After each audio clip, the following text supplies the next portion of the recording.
So, ganz herzlich willkommen zu einem weiteren Teil unseres International Ministry Trainings des ICB. سلام و یک درود دوباره به عزیزان به یک قسمت بعدی از International Training Ministry در کلیسای ICB.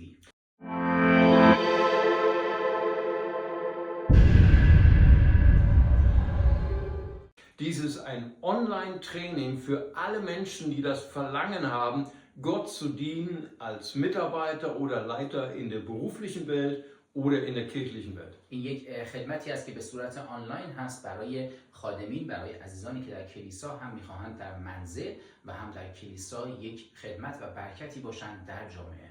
Wir heißen ICB, das heißt International Church Bonn, und wir sind eine internationale Gemeinde aus mittlerweile 42 verschiedenen Nationen.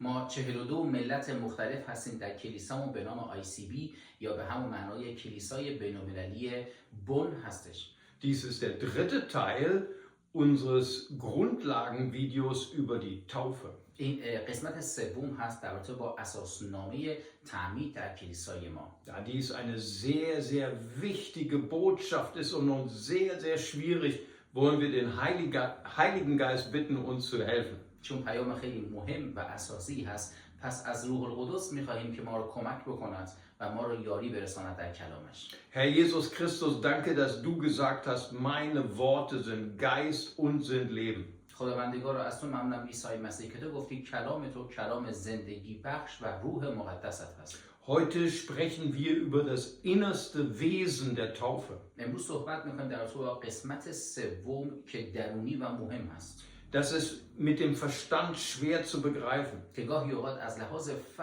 فهم آن قابل درک نیست. Danke, dass dein Heiliger Geist unser Lehrer ist. متشکریم که روح مقدست امروز معلم ما هست. Und wir bitten dich, dass du uns Gnade schenkst und allen, die das hören und sehen, dass wir dein Wort besser verstehen können. و از تو می‌خواهیم که تو فیض جاودانه‌ای بدهی از آسمان که هر کس این کلام را بشنود آن را بفهمد. Dass deine Wahrheit uns frei macht.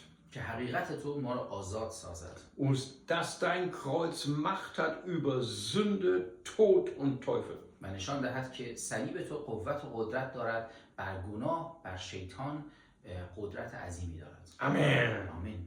Nun, wir wollen heute den dritten Teil lehren über die Grundlagen der Tauffrage. امروز قسمت سوم از سوال‌های پایه‌ای رو خواهیم جواب داد در رابطه با موضوع تعمید.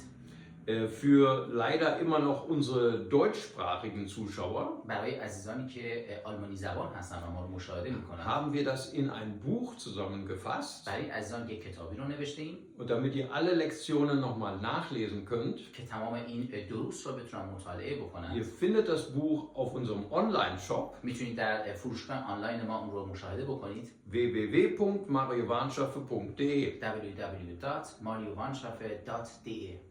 Aber besonders begrüßen wir auch unsere Zuschauer aus Iran, Kurdistan, Afghanistan. و خوش آمد میگوییم کسانی که ما رو از ایران، از افغانستان و از کردستان مشاهده میکنند. Und ich habe durch diese Videoproduktion den großen Wunsch ins Herz bekommen, dieses Buch auch für Sie, für euch ins Farsi zu übersetzen. و از طریق این ویدیویی که ما میگیریم و از این پروژه من در قلبم واقعا هست که این کتاب به زبان فارسی برای شما هم ترجمه بشه. Und wir haben in den letzten beiden Teilen über 3 Bilder der Taufe gesprochen. در دو قسمت قبلی از دو تصویری که خداوند از تعمید به ما نشان میدهد صحبت کردیم. Da ist einmal die Wassertaufe als Ausdruck, ich muss umkehren von meiner Sünde. تعمید آب به عنوان یک سمبولی که به تو نشان میدهد که من میخواهم از گناهانم برگردم. Ich brauche die Reinigung durch und Vergebung durch das Blut Jesu. من از طریق خون عیسی مسیح نیاز به شستشوی روحانی در جسم و بدنم دارم.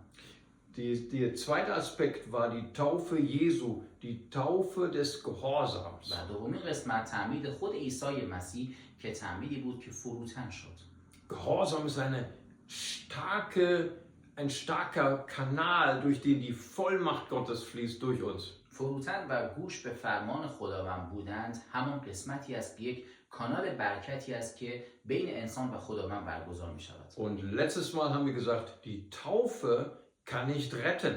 تعمید گفتیم در قسمت قبلی که کسی رو نمیتواند از لحاظ روحانی نجات بدهد. Der einzige Retter ist Jesus Christus. تنها ناجی عیسی مسیح است.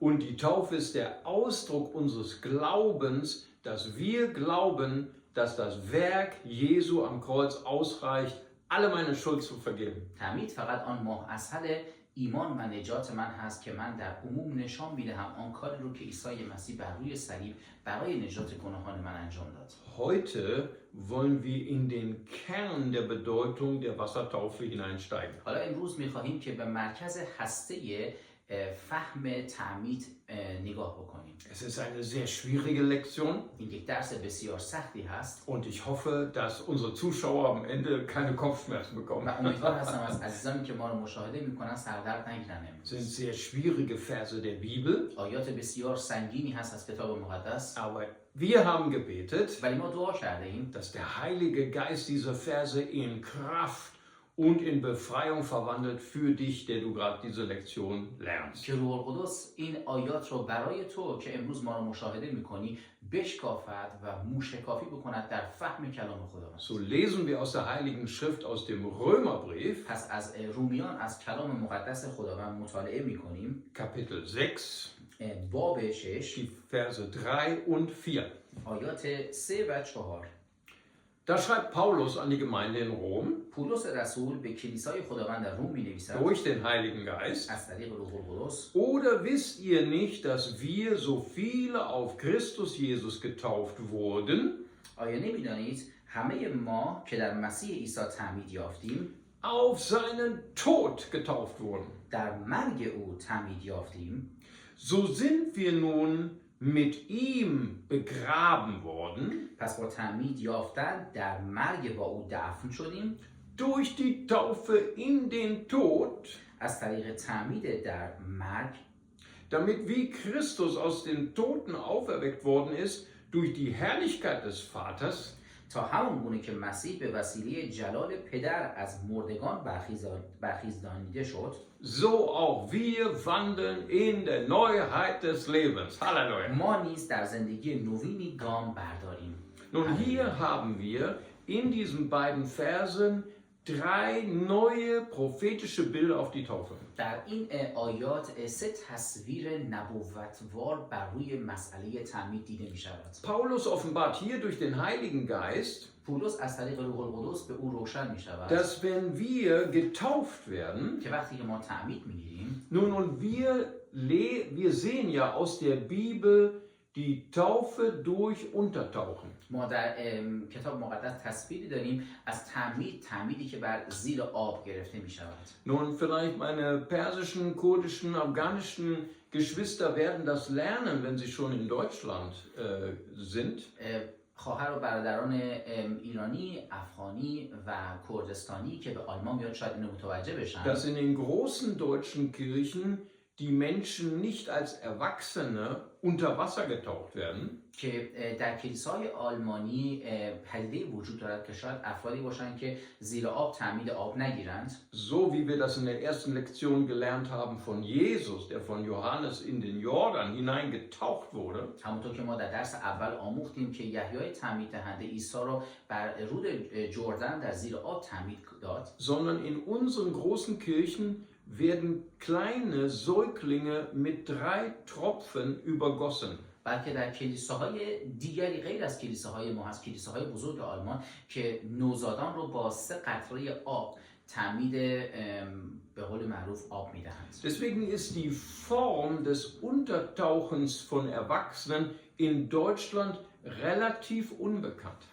به خاطر همین هستش که این سبک تعمیده که عیسی مسیح گرفت و کاملا قوطه‌ور زیر آب، یک تعمیده که جالبه توی آلمان شناخته نشده. این تعمید Tatsächlich das griechische Wort baptizo کلمه یونانی باپتیزو heißt so viel wie Schiffe versenken. به این معنا هست که در حقیقت که یک کشتی رو غرق بکنی در آب. Oder ein Gewand eintauchen in ein Farbbad. و یا شاید یک لباس رو بخوای رنگ بکنی و در یک آب پر از رنگ قوطه‌ور بکنی. So, wenn das Gewand wieder aus dem Tauchbad gezogen wird, وقتی که اون لباس از اون استخر آب بیرون میآید die Farbe des Gewandes sich verändert hat. و لباس آن رنگش تبدیل شده است. Das war damals ein Beruf vor 2000 Jahren. 2000 سال پیش این یک شغل و حرفه بود. Das waren die sogenannten Färber.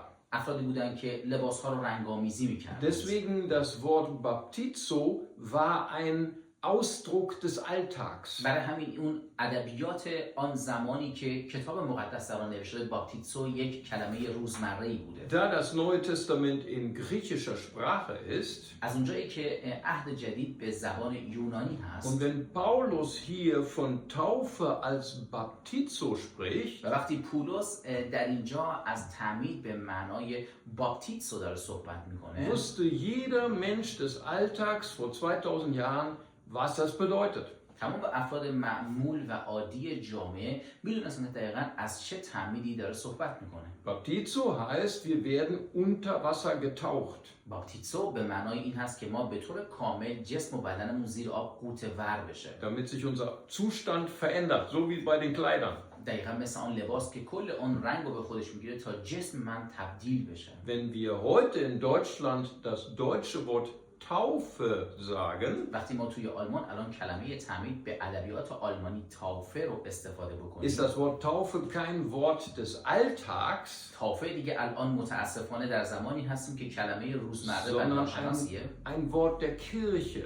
بلکه یک کلمه‌ای که در ادبیات ساختمانی کلیسای فرهنگی قرار میگیره Und jeder denkt an Babys und die 3 Tropfen.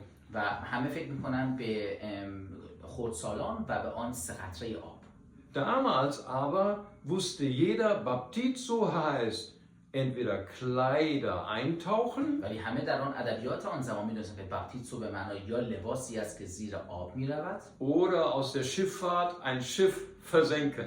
و یا شاید یک کشتی که قرار هستش غوطه‌ور بشه و زیر آب. Und genau diese beiden Bilder aus dem Alltag bedeutet die Taufe im Geistlichen. و دقیقا همین تصاویری بود که در آن زمان و ادبیات استفاده شد برای رساندن منظور روحانی.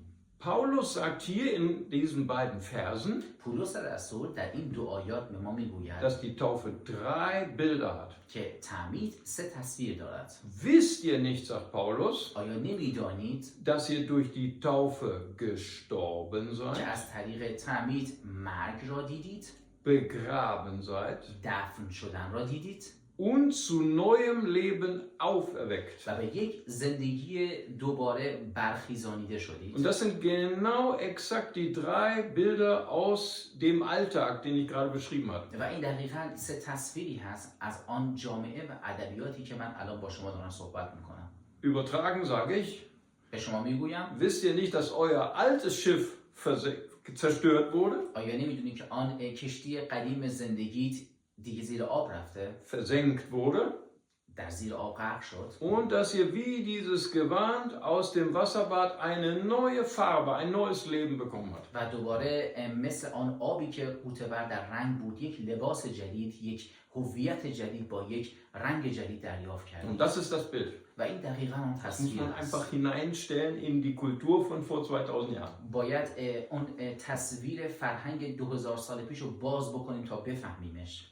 Deswegen ist der Tag deiner Taufe eine fröhliche Beerdigung. به خاطر همین روز تعمید تو به زبان ساده یک روز مراسم ختم خیلی بزرگ توی زندگیت بوده. Du sagst, oh Mario, wenn das mein Tod bedeutet, dann will ich mir das nochmal gut überlegen, ob ich mich taufen lasse. پس میگی ماریو شاید من اگه واقعا مراسم ختمم هست روز تعمیدم پس یک بار شاید به دقت فکر بکنم که آیا واقعا میخوام تعمید بگیرم. Und ich mache immer Späße, ich soll keine Späße machen, sagt meine Frau, aber manche Leute fragen, Mario, wie lange wird man bei der Taufe unter Wasser getaucht? بعضی ها میپرسن که چه مدت برای تعمید گرفتن زیر آب خواهی ماند.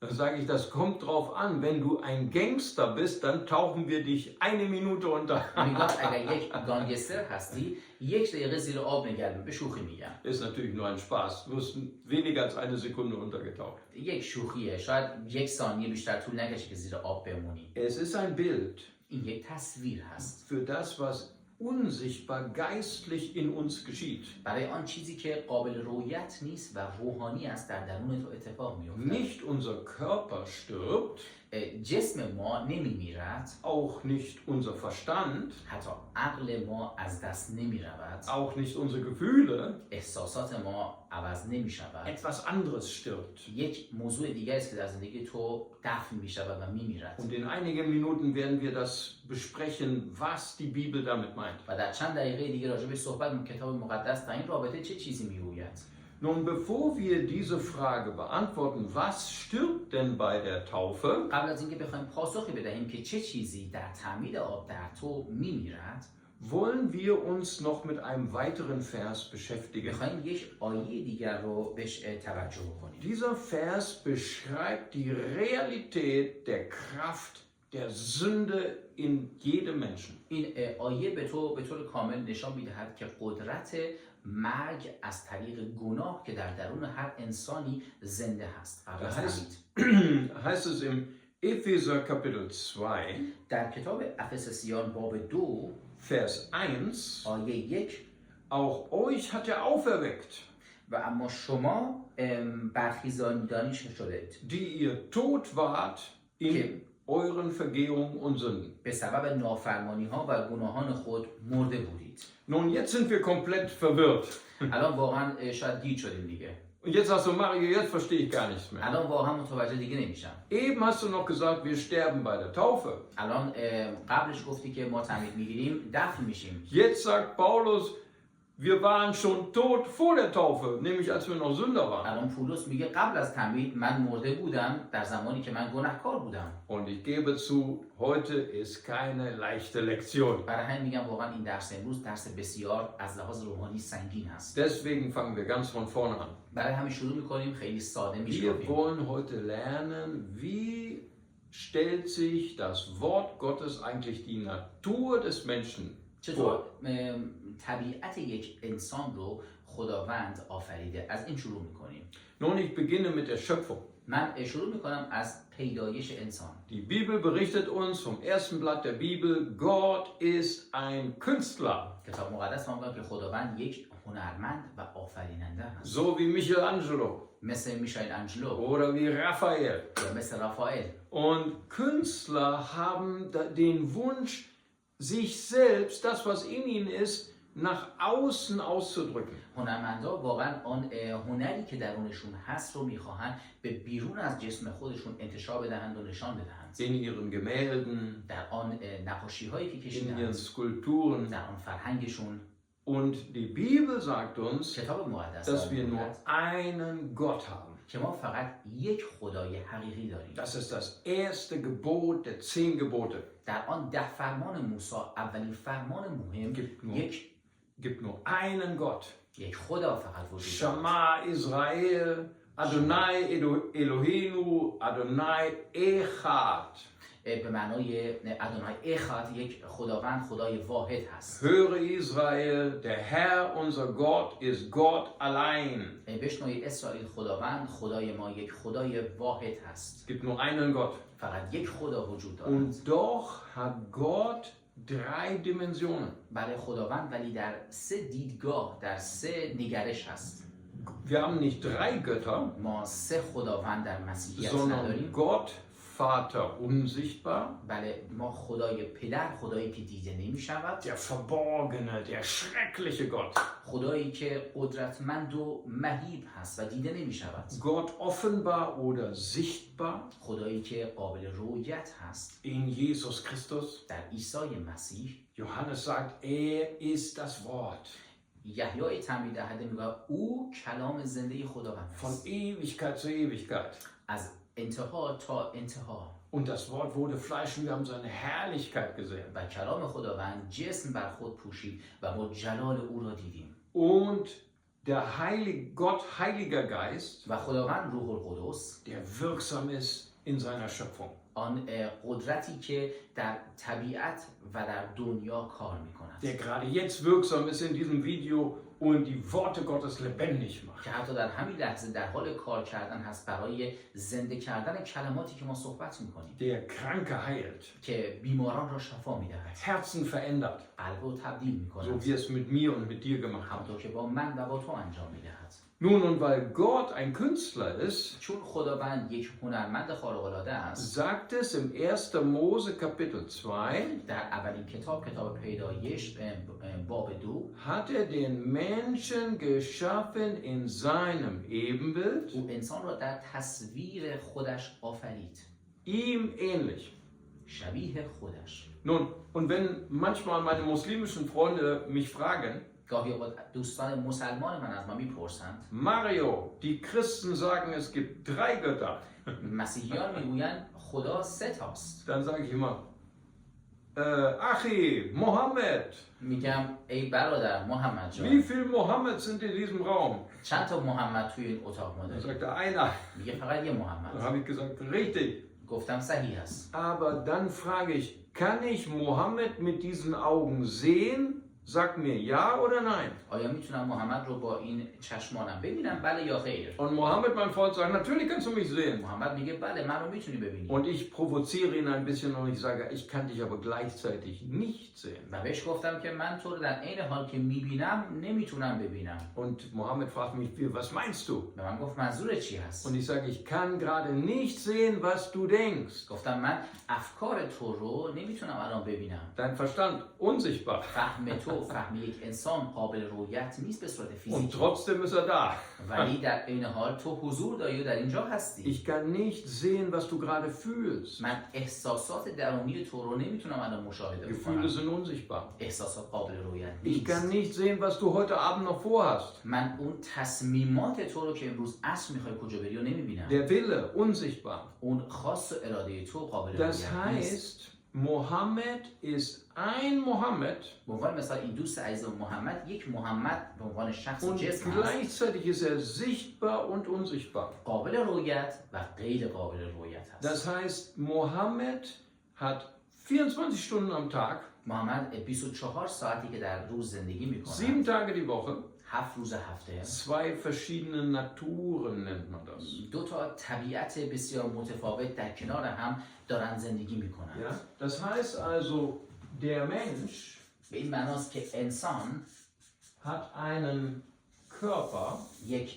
بدن دارد، also einen Leib, یک بدن جسم und er hat eine Seele. و یک جان یا نفس دارد.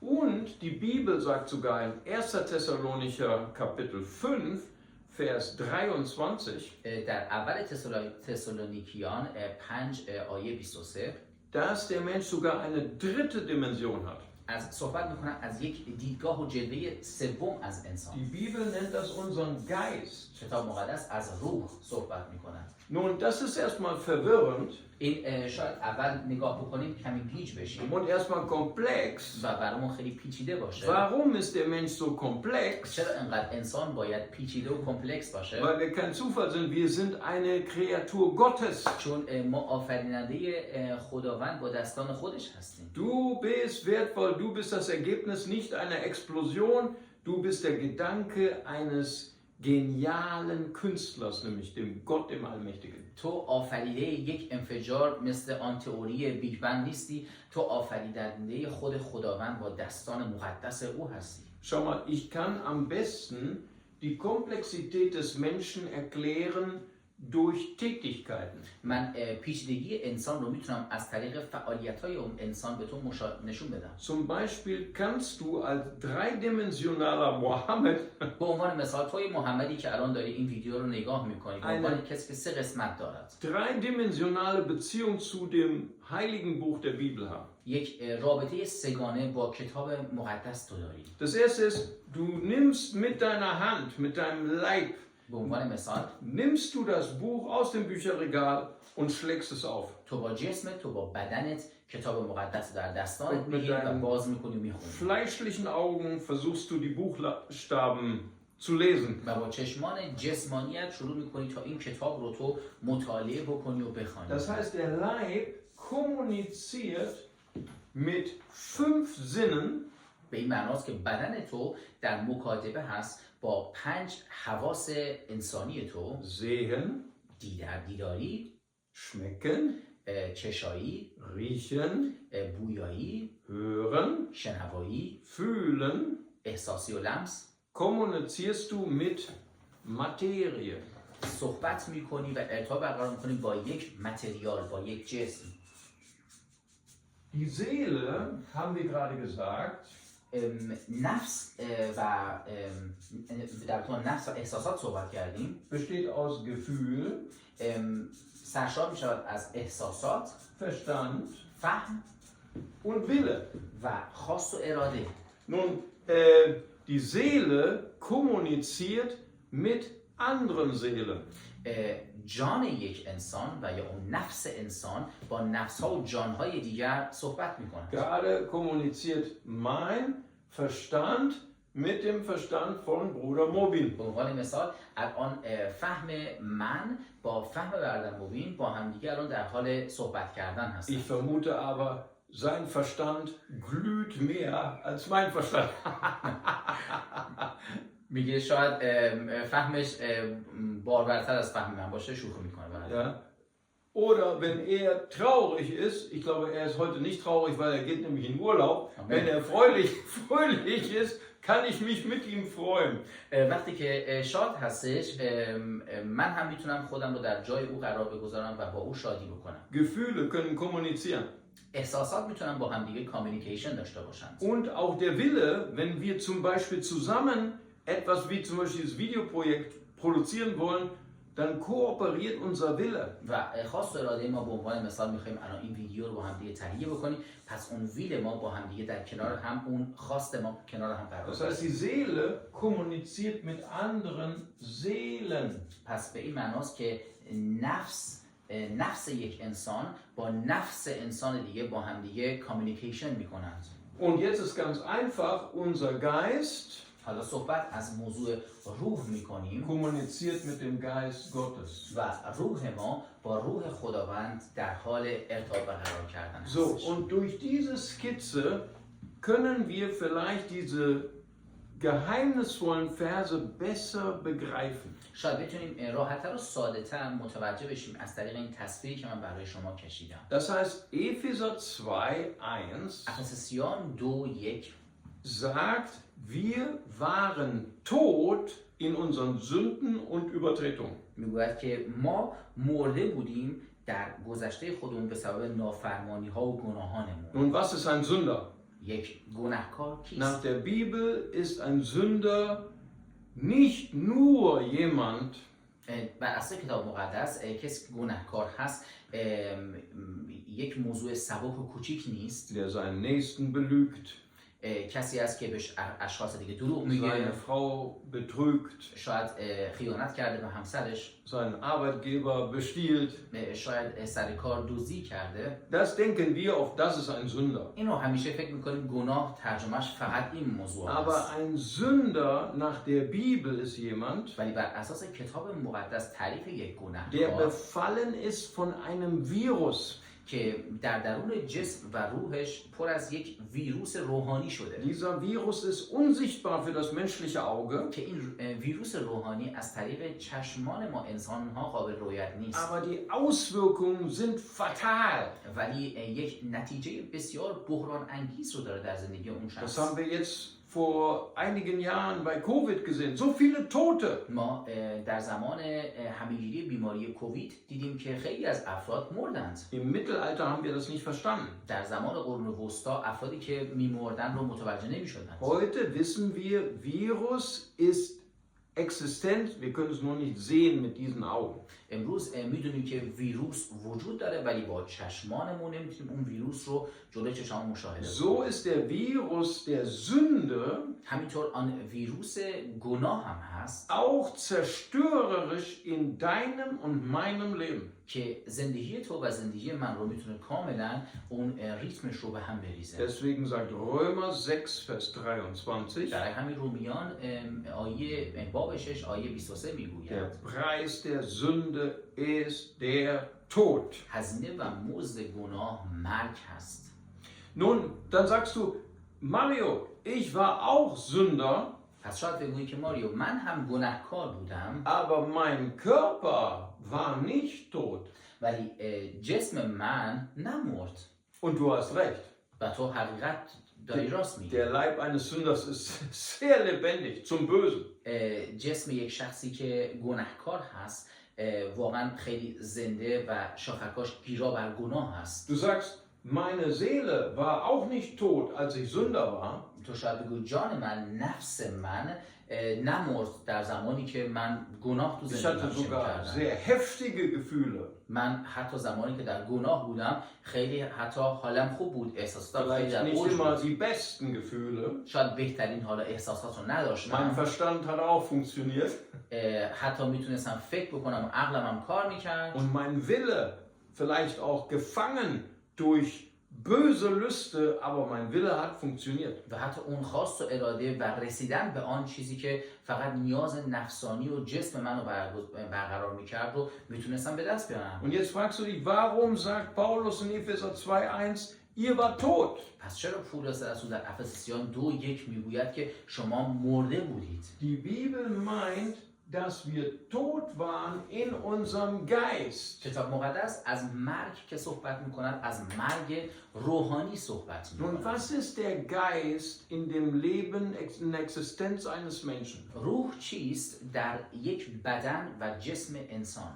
Das ist so wie meine SIM-Card in meinem Mobilfunkgerät. این به این معنا هست مثل آن سیم کارتی که توی گوشی همراه من هست. Wenn ich zum Beispiel in den Libanon fliege, به عنوان مثال وقتی من سفر میکنم به لبنان، dann funktioniert meine SIM-Card nicht mehr im Beirut Airport. سیم کارت من دیگه توی هواپیمای بیروت کار نمیکنه. Das heißt, ich brauche eine andere eSIM. به این معناست که من نیاز به یک سیم کارت دیگه، سیم کارت الکترونیکی ایزیم دارم. Die kann ich dann wieder aktivieren, میتونم ای سیم کارتم رو اکتیو بکنم wenn ich im Airport Beirut Wi-Fi habe, WLAN habe. وقتی که من در فرودگاه بیروت وصل میشم به وایرلس، میتونم اون موقع من ای سیم کارتم رو اکتیویت بکنم. Aber so lange, bis ich kein Wi-Fi oder bis ich Wi-Fi habe, ist mein Handy tot. ولی تا زمانی که من به وایرلس آن فرودگاه وصل نشدم، گوشی من در حقیقت مرگ هست، کار نمیکنه. Kann keine SMS lesen von meinem Taxifahrer, der mich abholt. نمیتونم SMS رو بخونم برای آن شخصی که راننده تاکسی است و میخواد منو برداره. Ich kann meinem Freund in Beirut nicht schreiben, mein Flug hatte Verspätung. برای دوستام شاید نتونم دیگه پیام بدم که هواپیمای من دیر کرده. Ich habe keine Informationen über das Wetter oder den Verkehr. من هیچ اطلاعاتی تو وضعیت ترافیکی و یا وضعیت هواشناسی ندارم. Mein Handy ist tot. گوشی من در حقیقت مرده هست. Und genau das sagt Epheser 2 über den Menschen, و افسسیان 2 دقیقاً همین موضوع رو der میگه. tot ist durch die Sünde. مرگ از طریق گناه. Vielleicht funktioniert noch der Leib, شاید هنوز بدنت کار بکنه، auch die Seele funktioniert. جان نفست کار بکنه، Aber ich habe keinen Kontakt mehr zu Gott. ولی من دیگه هیچ رابطه‌ای با خداوند دیگه ندارم. Manchmal bin ich auf der Straße گاهی اوقات من در خیابان und هستم dann spreche ich mit Menschen, glaubst du, dass es Gott gibt? و میپرسم از افراد آیا فکر میکنی خدا وجود داشته Und باشه؟ sie sagen, nein, es gibt keinen Gott. افرادی هستن که میگن نه هیچ خدایی وجود Wo ist نداره. Gott in Gaza? خدا کجاست اگه غزه Wo شرایطش ist Gott اینه؟ im Iran-Krieg? خدا کجاست اگر تو ایران الان جنگ Es هست؟ gibt keinen Gott. خدایی وجود نداره. Viele Menschen denken gerade jetzt so. خیلی از افراد همین لحظه شاید فکرشون Ich واقعا kann همین das auch باشه. verstehen. شاید دردهای تو رو متوجه بشم. Aber dann sagt, schau den schönen Baum. ولی من میگویم که نگاه بکن به یک درخت زیبا. Wie wunderschön. چقدر زیبا هستیم. Das kann nur Gott geschaffen haben. فقط خداوند میتونه این درخت زیبا رو آفریده Und dann باشه. sagen sie, das war nur ein chemischer Unfall. Das war die Evolution. و شاید افرادی باشن که به تئوری اِوولوسیون اعتقاد داشته باشن که یک پروسه شیمیایی Und بوده. dann möchte ich gerne die Menschen schütteln. و تو اون لحظه واقعا میخوام اون عقل و فهم افراد باهوش رو بگیرم و تکون بدم. Guck, das ist Gott. بگم نگاه بکن این فقط کار خدا هست. Aber sie können es nicht verstehen, ولی این رو نمیتونن متوجه بشن. nicht weil sie dumm wären, نه چون افراد احمقی sondern هستند، ihr SIM-Card ist kaputt. سیمکارد و روحشون Sie داغونه. haben keine Offenbarung von Gott. هیچ مکاشفه و دریافتی از Weil خداوند ندارن. Gott ist nicht sichtbar für diese Augen. چون خداوند قابل رؤیت با چشمان انسانی نیست. Gott kann man nicht erfassen mit dem Verstand, خداوند رو واقعا نمیتونی در این قسمت فهمت با فهمت nicht درک mit dem بکنی. Gefühl. خدا رو نمیتونی با اون احساساتت درکش بکنی. Kannst Gott nur in Wahrheit und im Geist تو anbeten, sagt خداوند Jesus. رو فقط میتونی در حقیقت و در راستی بفهمی و او رو پرستش کنی. Und عیسی die Sünde میگوید ist wie ein Virus, wie ein Computervirus, و گناه مثل آن ویروسی که توی کامپیوتر هست der unsere ISIM zu Gott getötet hat. که اون ای سیم کارت ما رو، اون ارتباط درونی تو رو با خداوند، روح تو رو خفقان کرده و Und داغون ich کرده. sage dir, mein lieber Freund, das ist das Schlimmste. و به این میگویم این بدترین اتفاقی میتونه باشه که تو زندگی یک انسان Das بیفته. ist sogar schlimmer als die Hölle. این بدتر هست از آن عذاب آتشی که در Schlimmer انتقام als die هست. Hölle ist es, زیباتر از آتش آن چیزی است، getrennt zu sein von Gott, بدتر از آن هست که از خداوند Gott جدا nicht باشی، zu kennen. خدا رو نشناسی. Schon hier auf der Erde können wir in der Hölle sein. روی این زمین زندگی بکنی و زندگی روی زمینت برات مثل یک عذاب باشه چون خدا رو Wir sind درک tot نکردی. für Gott, و در برابر خداوند getrennt von Gott. مرده و جدا. Das ist das Schlimmste, was einem Menschen passieren این kann. بدترین اتفاقی که میتونه برای یک انسان بیفته. Nun, in Epheser Kapitel 2 در افسسیان باب 2 gibt es noch zwei weitere Verse in Kapitel 2. دو تا آیه دیگری هست که ما داریم. Und da heißt es in Kapitel 2,2: در باب 2 آیه 2 Und in diesen Sünden, in denen ihr einst wandeltet, و زمانی در آن گناه ها گام میزدید، gemäß dem Zeitlauf dieser Welt, آنگاه که از روش های این دنیا gemäß dem Fürsten der Macht der Luft, و از رئیس قدرت هوا پیروی میکردید، des Geistes, der jetzt in den Söhnen des Ungehorsams wirkt, از همان روحی که همکنون در سرکشان عمل میکند. unter diesen hatten wir auch wir einst alle unseren Verkehr ما نیز جملگی زمانی در میان ایشان میزیستیم، in den Begierden unseres Fleisches, از هوای نفس خود پیروی میکردیم indem wir den Willen des Fleisches و خواسته ها و افکار آن را und der Gedankentaten به جا می آوردیم und von Natur aus Kinder des Zorns waren, و ما نیز همچون دیگران بنا به طبیعت خود wie auch die anderen. محکوم به غضب خدا بودیم. Spätestens jetzt haben wir Kopfschmerzen. شاید همین الان دیگه کم آورده Was باشه. für ein schwieriger Vers. واقعا چه آیه سخت و پیچیده Hier sehen هست. wir Paulus so 100%, 1000% Theologe. وقتی نگاه می‌کنیم پولس رسول واقعا یک الهیدان سنگینی بود. Ich versuche es ein bisschen verständlich zu machen. میخوام کمی بیشتر براتون بشکافم این موضوع رو تا قابل فهم بشه. Hier steht, در اینجا در کلام خدا نوشته شده است unsere Esim, unser Geist war tot. روح ما، اون ایزیم کارت ما مرده بود. Wir hatten keinen Zugang zu den Informationen aus dem Wi-Fi, aus dem Internet von Gott. ما هیچ راه و یک ورودی به آن وای فای و به آن وایرس اطلاعات روحانی خداوند نداشتیم. Hier steht, dass wir den Willen einer anderen Macht taten. در اینجا نوشته شده که ما آن خواست و افکار یک قوت دیگر را انجام Ich weiß میدیم. nicht, was in der persischen Übersetzung steht, aber bei mir steht in Vers 3, wir taten den Willen des Fleisches. در ترجمه فارسی نوشته هوای نفس خود را پیروی می‌کردیم. Nun, wenn wir an Fleisch denken, dann denken wir an das hier. وقتی که ما راجع به جسم بدن صحبت می‌کنیم به این بدن و Und جسم. manche Religionen denken auch, Christentum ist eine Religion, die den Leib hasst. و بعضی واقعا به اشتباه فکر میکنم که مسیحیت یک ایمانی هست که از خواهش نفس متنفره. Dein Körper ist böse, بدنت رو عذاب بده. erschaffen vom Satan.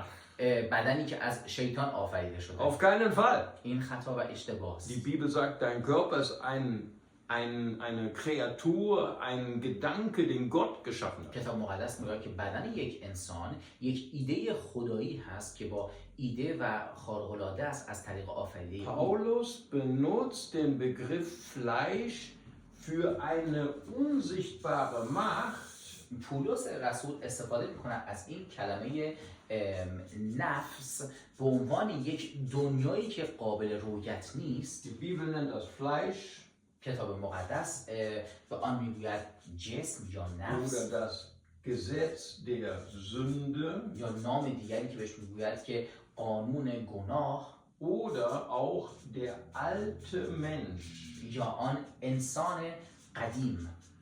Und Verse 2 und 3 sagen, آیات 2 و 3 به ما میگوید wir waren dem Willen des Fleisches untertan. ما خواست و اراده‌ای که در نفس بود خودمون رو زیر حکومت آن قرار داده بودیم. Hier steht sogar in Vers 2, dass diese Macht einer anderen Macht in Kontakt stand. حتی کتاب مقدس در آیه 2 میگوید که این هوای نفس در ارتباط با یک قوت و قدرتی بالاتر از خودش بود. Paulus nennt es den Fürsten der Macht der Luft oder des Geistes des Ungehorsams, auf Deutsch Satan. پولس رسول صحبت میکنه از این از رئیس قدرت هوا و از شیطان و آن روح سرکش. Diese Macht war so groß, dass Paulus in Römer 7 sagt, این قدرت انقدر عظیم هستش که پولس در رومیان 7 میگوید ich tue nicht das, was ich will, من اون کاری رو انجام نمیدهم که میخواهم انجام بدهم، sondern ich tue das, was ich hasse. بلکه به عنوان یک انسان نگونبخت آن کاری رو انجام میدهم که خواست و اراده خدا نیست. Er sagt, mein Verstand sagt, die 10 Gebote, die Bibel sind richtig. عقل من میگوید به عنوان یک انسان که آن 10 فرمان صحیح و مقدس است، Und doch tue ich genau das Gegenteil. ولی متاسفانه دقیقاً بر ضد اون در عهد موسی عمل میکنم. Nun, als ich 17 Jahre alt war, وقتی که من 17 ساله بودم da war ich noch nicht Christ, هنوز ایماندار به عیسی مسیح da نبودم. war ich Kettenraucher. من به عنوان یک شخص بودم که پشت سر هم فقط سیگار 2 می‌کشیدم. Packungen Zigaretten am Tag. 2 تا پاکت سیگار رو در روز تموم می‌کردم. Ich saß in einem Vortrag یک روزی در یک جلسه‌ای بودم که بخواستم صحبت und بکنم. dort wurde gelehrt, Zigaretten sind der Weg zum Tod.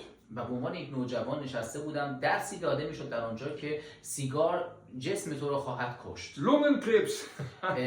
سرطان ریه. Nun, ich wusste, Rauchen tötet. من میدونستم که سیگار کشیدن من رو میکشه.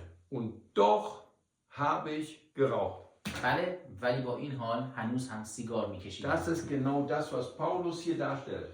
این دقیقاً آن چیزی است که پولس رسول ازش داره صحبت Wir میکنه. wissen, dass Sünde uns tötet میدونم که گناه من رو میکشد، und doch beherrscht uns eine Macht des Bösen.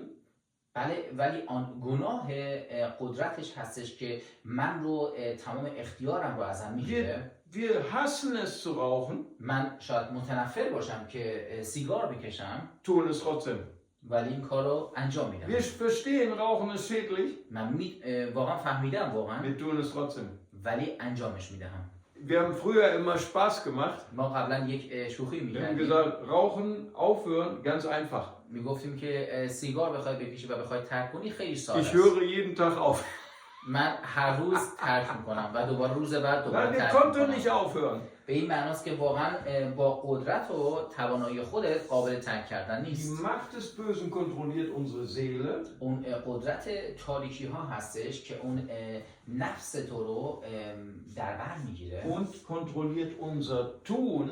و اون بدن و جسم تو رو تحت تاثیر قرار Und wir میده tun die Taten der Sünden. و ما اعمالی رو انجام میدهیم که کتاب مقدس از آنها به کلمات گناه Schau, میگوید. Sünden mit Plural. نگاه بکن، من به صورت جمع نوشتم Aber گناهان، hier oben, diese Macht, ولی این قوت و قدرتی که بالا هست ist das Gesetz der Sünde, Singular.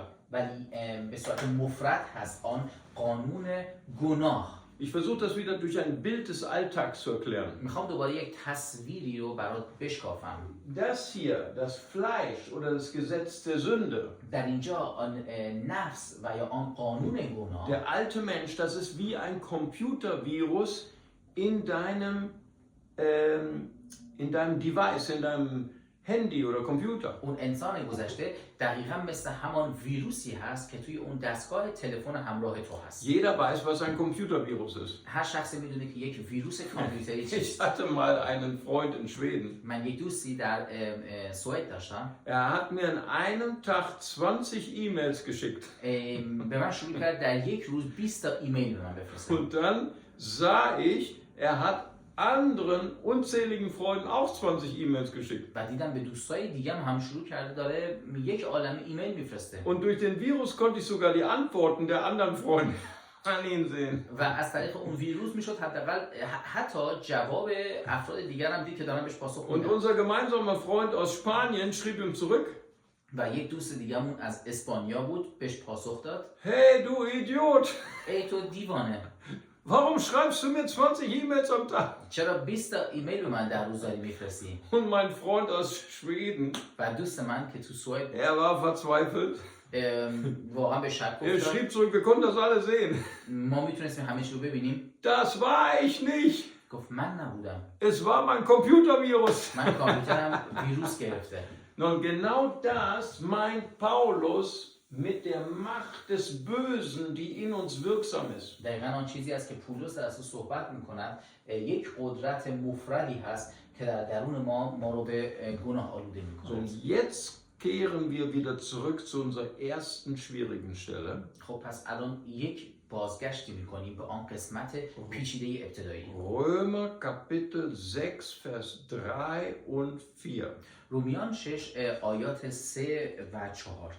Jetzt verstehen wir das Bild der Taufe. پس الان متوجه میشوم دقیقاً آن تصویر تعمید را. Die Taufe sagt, تعمید میگوید wenn wir uns taufen lassen, زمانی که ما تعمید میگیریم sind wir verbunden mit der Macht des Kreuzes Jesu. Halleluja. ما با آن قدرت صلیب عیسی مسیح یک میشویم در عیسی مسیح. Ich hatte mal ein kleines Mädchen aus Persien bei mir im Taufkurs. من یک شاگردی داشتم، یک عزیزی از ایران بود، یک جوانی برای تعمید. Und als sie nach Hause gegangen ist, وقتی که خداحافظی کرد و رفت منزل ist sie ohnmächtig geworden. و یک لحظه در آنجا غش کرد. Die Eltern waren sehr besorgt. پدر و مادرش خیلی نگرانشان که غش Sie haben کرد. das Kind ins Krankenhaus gefahren, اون کودک رو بردن به hatte بیمارستان hohes Fieber, و یک درجه تبش خیلی رفت و sie بالا war ohnmächtig. و بیهوش شده بود Die Ärzte haben sie untersucht و پزشکا او را معاینه und sie کردند hatte einen sehr starken Influenza-Virus. و یک بیماری آنفولانزا دچار شده بود Und sie hat ein Antibiotikum bekommen. و یک آنتیبیوتیک دریافت کرد. Ein Antibiotikum ist eine Medizin, آنتیبیوتیک یک دارویی هست die Tod bringt in unseren Körper. که ویروس مرده را در زندگی ما وارد می‌کند. Aber nicht für unseren Körper, ولی نه برای جسم ما، sondern für den Virus, der unseren Körper kaputt macht. بلکه برای آن ویروسی که داره جسم ما رو داره الان تحت تاثیر خودش قرار Das میده. heißt, das erste Bild der Taufe, پس اولین تصویر از تعمید das Untertauchen, زیر آب رفتن ist das Bild, ich bekenne این به این معناست mit der Taufe, من اعلام میکنم با ich تعمید kann mit meinem Gefühl, Wille, Verstand nicht gegen die Sünde kämpfen. Ich kann das nicht, ich bin zu schwach dafür. من انقدر ضعیف هستم به این معناست تعمید که من با قوت فهم و احساسات خودم با گناه نمیتونم بجنگم. Aber ich lasse mich taufen, ولی من اجازه میدهم weil ich glaube, dass der Mann am Kreuz, Jesus Christus, چون ایمان دارم آن مردی که بر روی صلیب بود عیسی مسیح، mein Antibiotikum ist gegen die Macht der Sünde. چون اون آنتیبیوتیک هست بر ضد قوت آن ویروس گناه. Ich glaube, dass Jesus den Teufel besiegt hat. Halleluja. ایمان رو دارم که عیسی مسیح پیروز شد بر شیطان. Nun, und jetzt erzähle ich eine Geschichte. الان یک داستانی رو براتون Die تعریف erzähle می‌کنم ich schon seit 35 Jahren im Taufkurs. 35 سال هست این داستان رو من در کلاس‌های Es تعمیر gab همیشه noch میگم. nie jemanden in all den 35 Jahren, dem diese Geschichte gefallen hat. در 35 سال گذشته همه این داستان رو خیلی داستان چالش برانگیز Mal schauen, ob کردن. sie Bruder Morin gefällt. ببینم آیا بردم مبین به چالش کشیده میشه Mal با این schauen, ob sie داستان. euch gefällt. ببینم آیا شما خوشتون میاد از این داستان. Nun, als wir unsere neue Kirche gebaut haben, در 35 سال پیش وقتی که ما کلیسامون رو افتتاح کردیم vor vielen Jahren, خیلی سالهای گذشته بود، da hatte ich ein ganz neues Büro. یک دفتر خیلی جدیدی رو به Ich من habe mich متعلق sehr شد. gefreut. خیلی خوشحال شدم.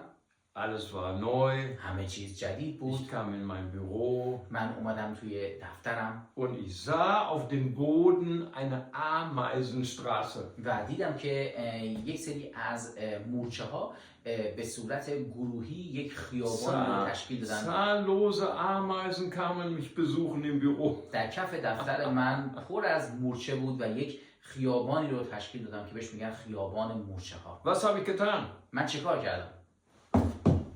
شروع کردم به Alle لگد کردن. zertreten. همه رو لگد کردم. Am nächsten Tag komme ich wieder. روز بعد دوباره برمیگردم Schon wieder. ببینم دوباره همون Viele خیابان رو Ameisen. تشکیل دادن، پر از مورچه است. Was habe ich gemacht? چیکار کردم؟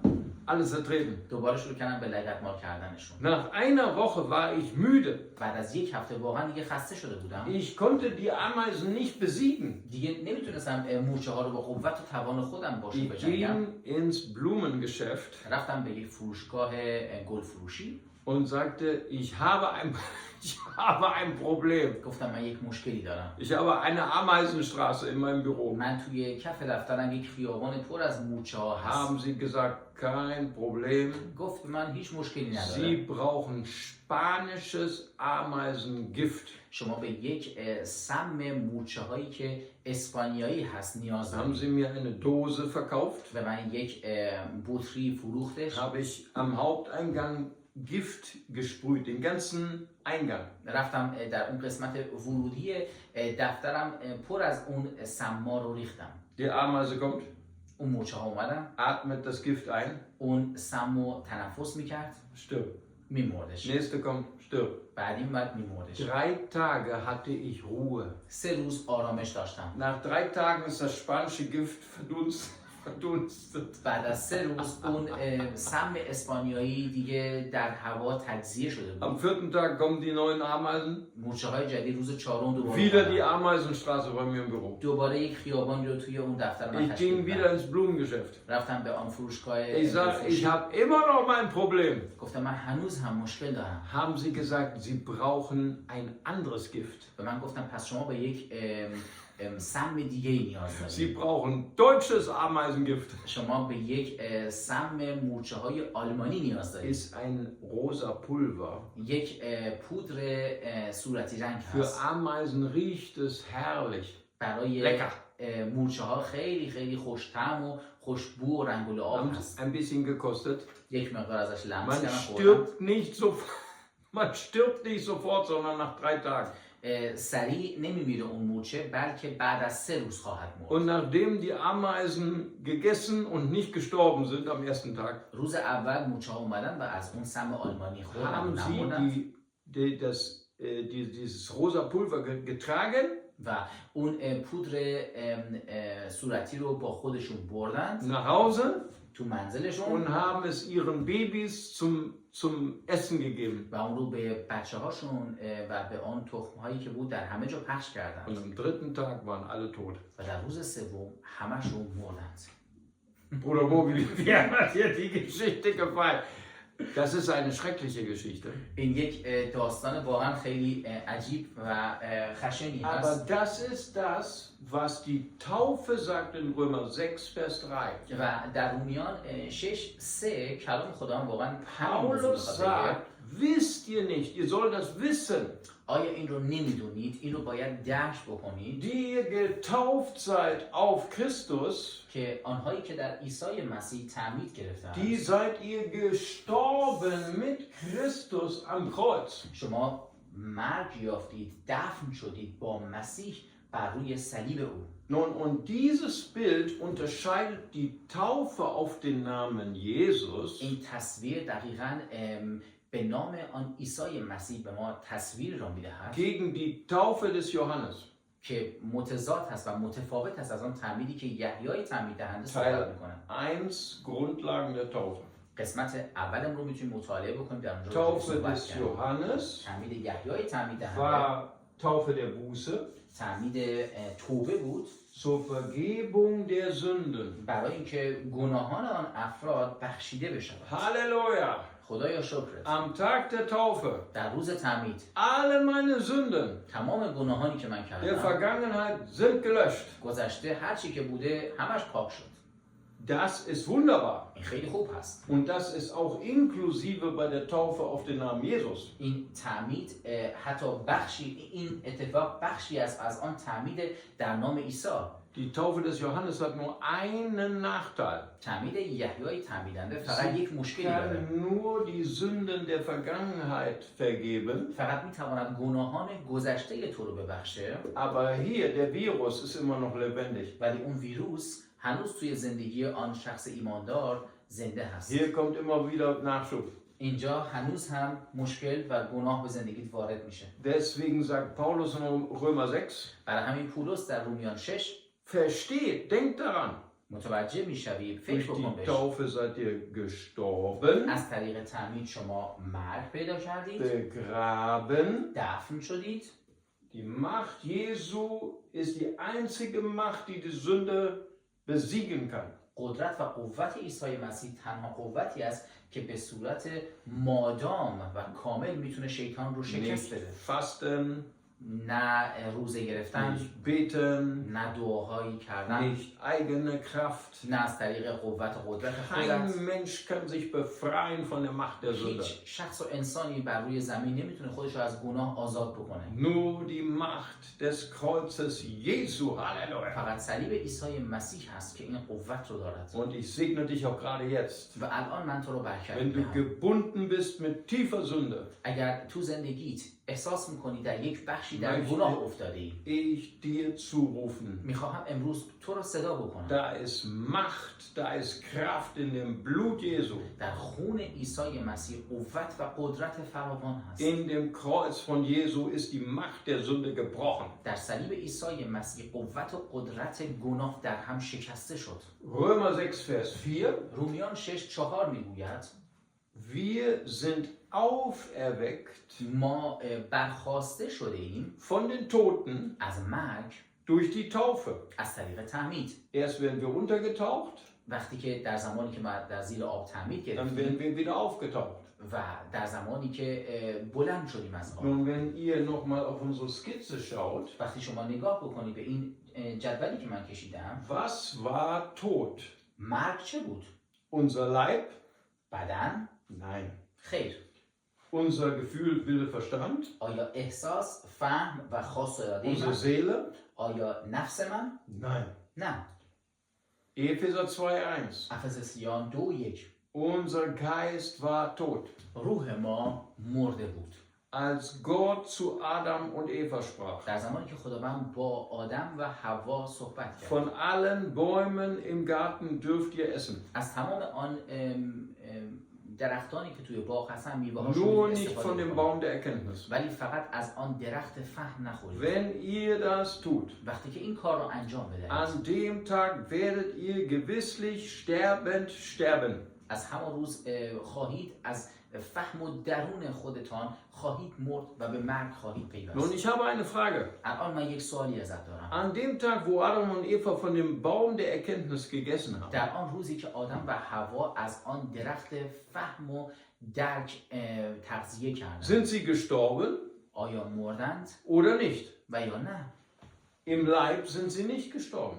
بدنشون نمرد، In ihrer Seele sind sie nicht gestorben. در نفسشون نمردند. Haben sie noch lange gelebt. خیلی سالهای زیاد زندگی Aber کردند، in ihrem Geist starben sie. ولی در روحشان مردند. Sie wurden vertrieben aus dem Paradies. از آن فردوس خداوند کنار Aus der گذاشته شدند. Gegenwart Gottes. از حضور Wurden خداوند، von Gott getrennt. از خداوند جدا Was شدند. für eine Katastrophe. واقعا چه اتفاق هولناکی. Getrennt von Gott. جدا از خداوند باشیم. Schlimmer als die Hölle. بدتر هست از خود آن آتش جهنم. Und Jesus Christus kam. و عیسی مسیح آمد.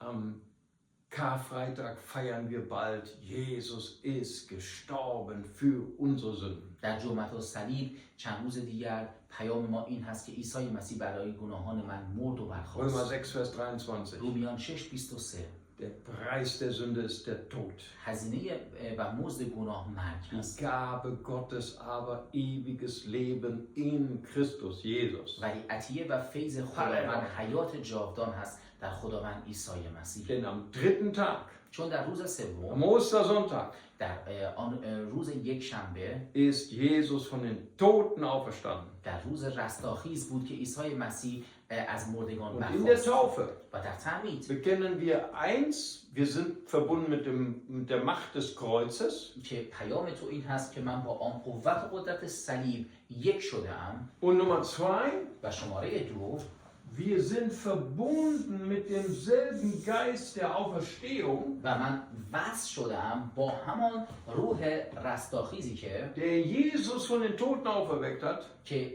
بدن و جسم عیسی مسیح رو از مرگ بلند Der hat کرد. auch unseren Geist zum neuen Leben auferweckt. دقیقا همان روحی هست که بدنهای مرده در گناه ما هم بلند خواهد کرد در روح Das ist das, was مقدس. Jesus zu dem gelehrten Nikodemus sagt. این دقیقا آن چیزی بود که عیسی مسیح به نقودیموس آن رهبر روحانی گفت. In Johannes 3, در یوحنا 3 du musst von neuem geboren تو werden. باید دوباره از نو متولد بشوی. Nikodemus sagt, wie kann ich das machen? نقودیموس گفت من چطور میتوانم Muss این ich کار mit انجام in den بدم؟ Leib meiner Mutter zurück? آیا باید با جسمم دوباره برگردم به رحم مادرم؟ Jesus sagt, du bist ein Gelehrter und weißt nicht, was ich spreche. عیسی مسیح گفت تو یک معلم روحانی هستی و نمیدونی من Wir از چه müssen صحبت von می‌کنم. neuem geboren werden in unserem Geist. تو باید از لحاظ روحانی دوباره تولد دوباره رو داشته باشی در روح.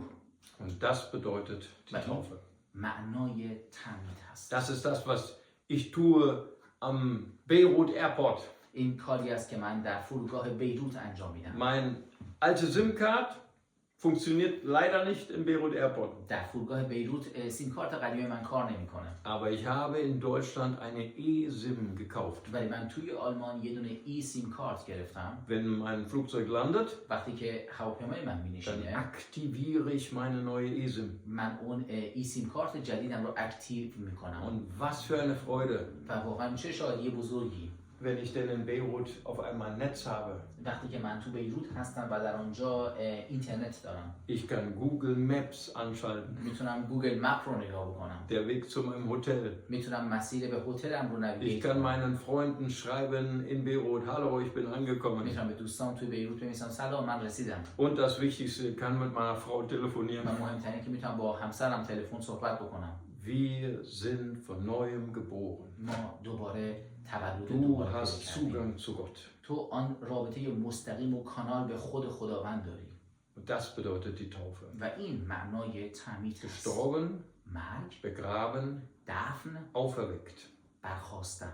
Dafür möchte ich jetzt gern beten, dass der Heilige Geist das nochmal vertieft. میخواهم این رو دعا بکنم تا روح القدس برای تو Herr Jesus, ich danke dir für das mächtige Geheimnis der Taufe. متشکرم خداوند عیسی مسیح برای این سیکرتی که در تعمید تو هست. Heute war eine schwierige Lektion, امروز درس بسیار سنگینی بود. aber Heiliger Geist, mach du dein Wort lebendig. ولی روح القدس کلامت را تو زنده بساز. Du uns zeigt, die Macht der Sünde ist gebrochen in unserem Leben. به ما نشان بدهی که قدرت و قوت گناه شکسته Wir است در sind زندگی. auferweckt in Christus. و ما در عیسی مسیح دوباره بلند شدیم. Segne meine Geschwister خواهر برادران من رو in برکت Iran. در ایران. Tröste sie durch deinen Heiligen Geist. تسلی بده آنها را از طریق روح القدس. Segne meine Geschwister in Afghanistan, خواهر و برادرانم در افغانستان، in Kurdistan. در کردستان. So viel Leid, Herr. خداوند این So همه viele درد، Fragen, Herr. این همه سوالات.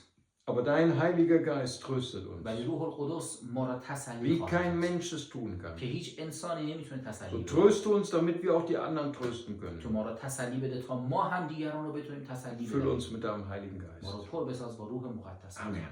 آمین. Gott segne euch خدا شما رو برکت und بده. ich wünsche euch die Gegenwart und die Liebe des Heiligen Geistes. حضور و محبت روح القدس را برای شما میطلبم. Tschüss. خدا نگهدار.